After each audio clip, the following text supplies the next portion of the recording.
जून 12 तारिख जदि कहवा ओडिशा रे विभिन्न स्थान में कालबैशाखी झड़ वर्षा भयंकर रूप धारण कर संभावना रही।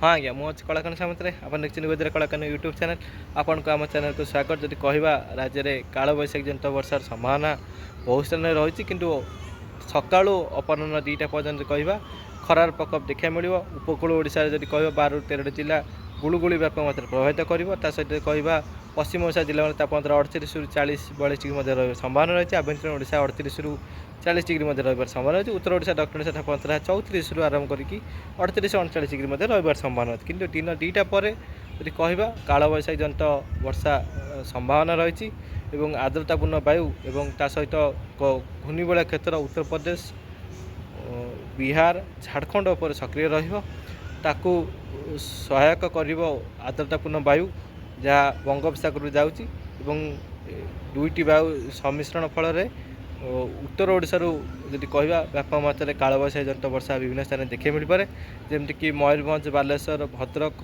केउंझर जाजपुर कटक ये अंचल जदि कहवा जगतसिंहपुर केन्द्रापड़ा खोर्धा नयागढ़ पुरी ढेंकानाल अनुगुल एवं बौद्ध कंधमाल ये सब जिला मानक व्यापक मात्रा वर्षा संभावना रही।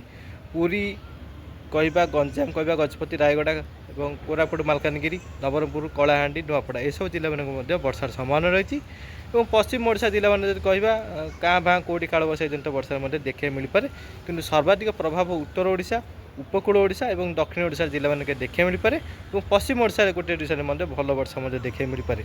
पवन बेग जब कहवा घंटा प्रति 65 ରୁ 75 और झटका पवन 85 गोटे स्थान 100 किलोमीटर प्रति घंटा पवन प्रभावित होवार संभावना रही।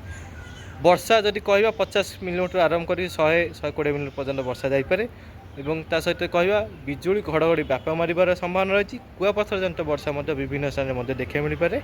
यही स्थिति रहिबो 12 तारिख सतर्क रुहतु। वर्षा समय घर न मारिटा भल।